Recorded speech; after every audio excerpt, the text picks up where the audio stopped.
ये है news network. आप देख रहे हैं भारत वन न्यूज, एक भारत एक आवाज।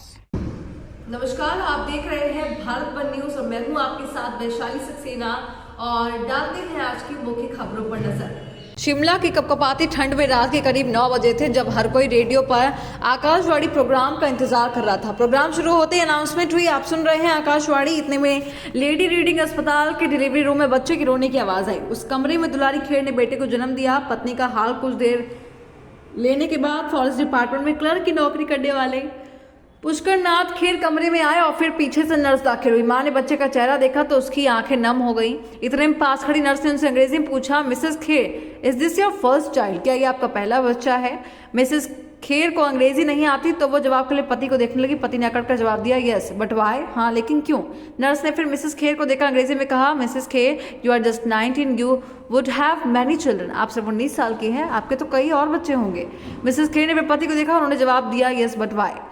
तब नर्स ने कहा, Mrs Kher, I don't have any child, can I adopt your son? मेरे कोई बच्चे नहीं है, क्या मैं आपका बच्चा गोद ले लूं? अंग्रेजी नर्स की बात सुनकर मिस्टर मिसेस खेर दंग रह गए, लेकिन उन्होंने बच्चा नहीं दिया। इस वाक्य के सालों बाद यही बच्चा आज अनुपम खेर नाम से देश भर में जाना जाता है। ये किस्सा खुद उन्होंने आपकी अदालत में बड़े गर्व से सुनाया और कहा कि मैं जन्म के चंद मिनटों बाद ही डिमांड में आ गया था।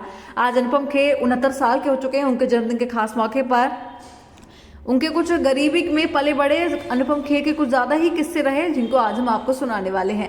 14 लोगों के साथ एक कमरे में गुजारा करते थे अनुपम खेर। अनुपम खेर के पेरेंट्स कश्मीरी थे। भारत पाक के बंटवारे के बाद कश्मीर की हालत बिगड़ने लगे और वहां कश्मीरी पंडितों को मारा और भगाया जाने लगा। दंगों के बीच अनुपम खेर के माता पिता कश्मीर से शिमला आकर बस गए, जहाँ अनुपम खेर का जन्म हुआ। अनुपम को घरवाले प्यार से बिट्टू बुलाते थे। बड़े बड़े अभिनेताओं के लिए कहा जाता है कि वे एक्टिंग का गुण लेकर भी पैदा हुए थे। अनुपम 5वीं क्लास में थे जब उनका पहली बार मंच से सामना हुआ। स्कूल के कल्चरल प्रोग्राम में पृथ्वीराज चौहान का एक प्ले होना था। अनुपम अपनी क्लास में सबसे गोरे थे तो उन्होंने प्ले में पृथ्वीराज चौहान का रोल भी किया। वहीं उन्होंने अपना पहला ऑडिशन बॉलीवुड में देने के लिए मंदिर से पैसे भी चुराए और इसका भी उन्होंने खुले मंच पर खुलासा किया। अनुपम खेर को बचपन से ही फिल्मों का बड़ा शौक था। शिमला में उन दोनों महज 4 सिनेमा घर ही हुए करते थे। आज अनुपम खेर का नाम हम सबने सुन रखा है और वो ऊंचाइयों के काफी लंबे शिखर पर पहुंच चुके हैं। अगर आप ये वीडियो YouTube पर देख रहे हैं तो हमारा चैनल सब्सक्राइब कर लें और बेल आइकन का बटन दबाना ना भूलें। और अगर आप ये वीडियो Facebook पर देख रहे हैं तो हमारे पेज को लाइक जरूर करें।